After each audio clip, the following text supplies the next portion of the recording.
Chapitre 20 de la sphère au cube.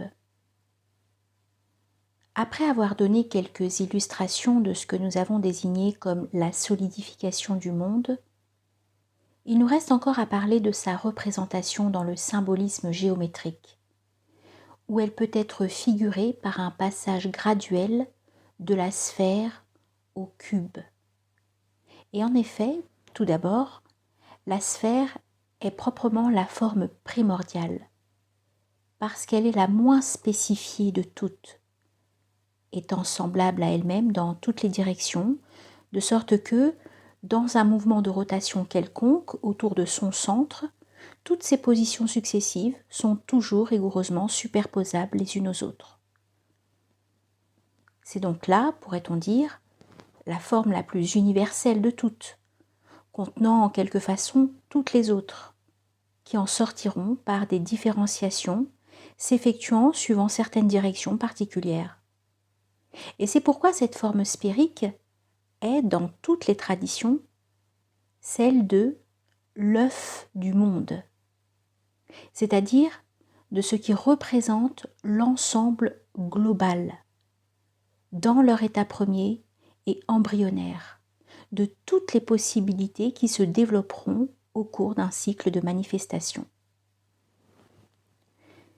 Il y a d'ailleurs lieu de remarquer que cet état premier, en ce qui concerne notre monde, appartient proprement au domaine de la manifestation subtile, en tant que celle-ci précède nécessairement la manifestation grossière et en est comme le principe immédiat.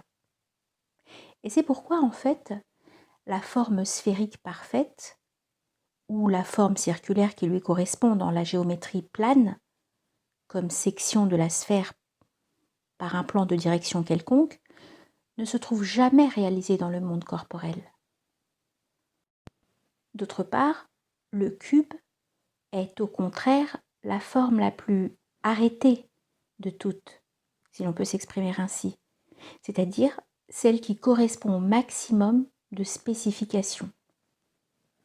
Aussi, cette forme est-elle celle qui est rapportée parmi les éléments corporels à la Terre en tant que celle-ci constitue l'élément terminant et final de la manifestation dans cet état corporel. Et par suite, elle correspond aussi à la fin du cycle de manifestation, ou à ce que nous avons appelé le point d'arrêt du mouvement cyclique. Cette forme est donc en quelque sorte celle du solide par excellence, et elle symbolise la stabilité, en tant que celle-ci implique l'arrêt de tout mouvement. Il est d'ailleurs évident qu'un cube reposant sur une de ses faces est en fait le corps dont l'équilibre présente le maximum de stabilité. Il importe de remarquer que cette stabilité, au terme du mouvement descendant, n'est et ne peut être rien d'autre que l'immobilité pure et simple, dont l'image la plus rapprochée, dans le monde corporel, nous est donnée par le minéral. Et cette immobilité, si elle pouvait être entièrement réalisée, serait proprement au point le plus bas, le reflet inversé de ce qu'est au point le plus haut, l'immutabilité principielle. L'immobilité ou la stabilité ainsi étendue, représentée par le cube, se réfère donc au pôle substantiel de la manifestation, de même que l'immutabilité dans laquelle sont comprises toutes les possibilités à l'état global représenté par la sphère se réfère à son pôle essentiel. Et c'est pourquoi le cube symbolise encore l'idée de base ou de fondement, qui correspond précisément à ce pôle substantiel. Nous signalerons aussi dès maintenant que les faces du cube peuvent être regardées comme respectivement orientées 2 à 2, suivant les 3 dimensions de l'espace, c'est-à-dire comme parallèles aux 3 plans déterminés par les axes formant le système de coordonnées auquel cet espace est rapporté et qui permet de le mesurer, c'est-à-dire de le réaliser effectivement dans son intégralité. Comme, suivant ce que nous avons expliqué ailleurs, les 3 axes formant la croix à 3 dimensions doivent être considérées comme tracées à partir du centre d'une sphère dont l'expansion indéfinie remplit l'espace tout entier, et les 3 plans que déterminent ces axes passent aussi nécessairement par ce centre, qui est l'origine de tout le système de coordonnées, ceci établit la relation qui existe entre ces 2 formes extrêmes de la sphère et du cube. Relation dans laquelle ce qui était intérieur et central dans la sphère se trouve en quelque sorte retourné pour constituer la surface ou l'extériorité du cube.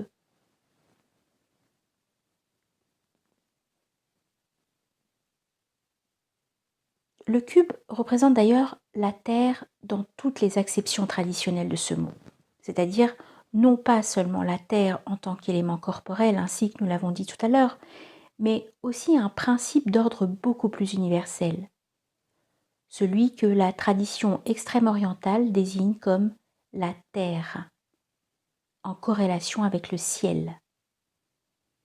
Les formes sphériques ou circulaires sont rapportées au ciel, et les formes cubiques ou carrées à la Terre.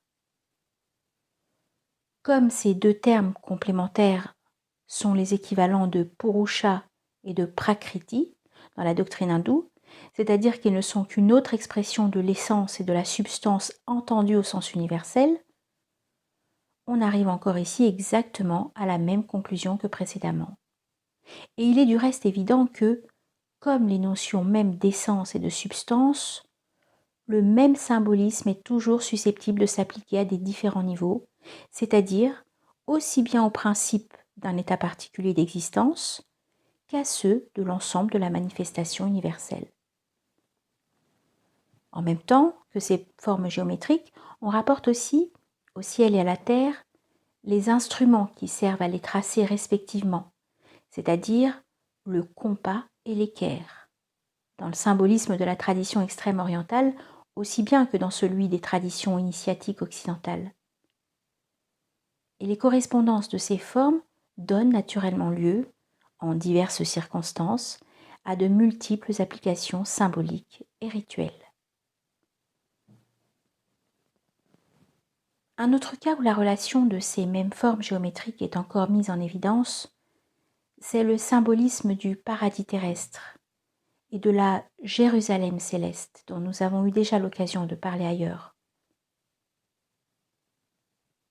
Et ce cas est particulièrement important au point de vue où nous nous plaçons présentement, puisqu'il s'agit là précisément des 2 extrémités du cycle actuel.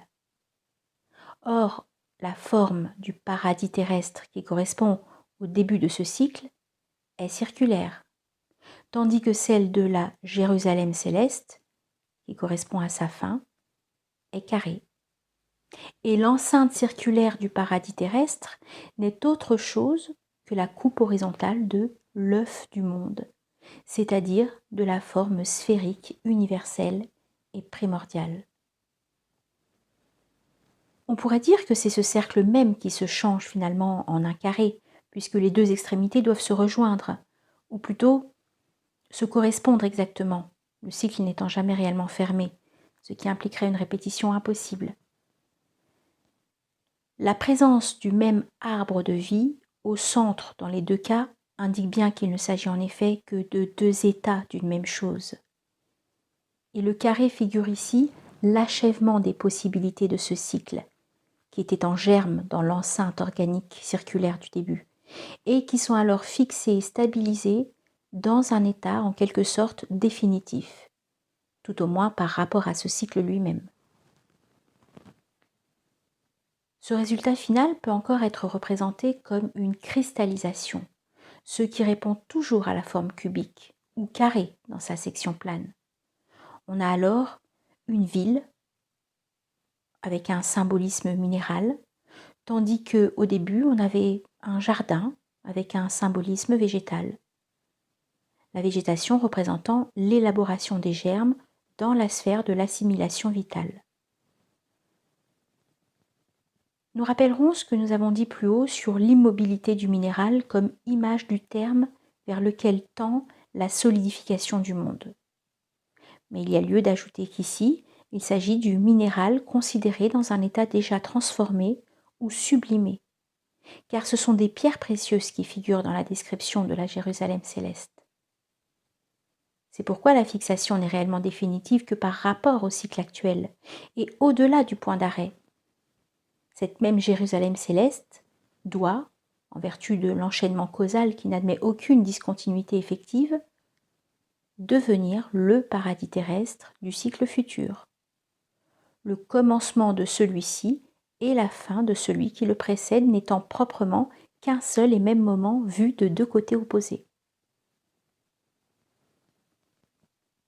Il n'en est pas moins vrai que, si l'on se borne à la considération du cycle actuel, il arrive finalement un moment où la roue cesse de tourner. Et ici, comme toujours, le symbolisme est parfaitement cohérent. En effet, une roue est encore une figure circulaire, et si elle se déformait de façon à devenir finalement carrée, il est évident qu'elle ne pourrait alors que s'arrêter. C'est pourquoi le moment dont il s'agit apparaît comme une fin du temps.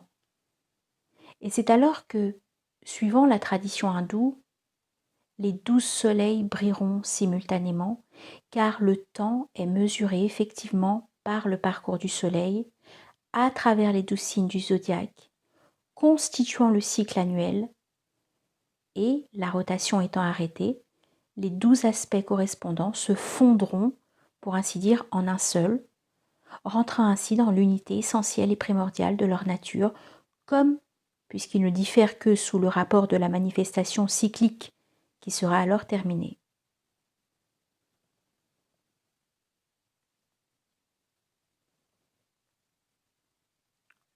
Je reprends, et primordiale de leur nature commune, puisqu'ils ne diffèrent que sous le rapport de la manifestation cyclique qui sera alors terminée.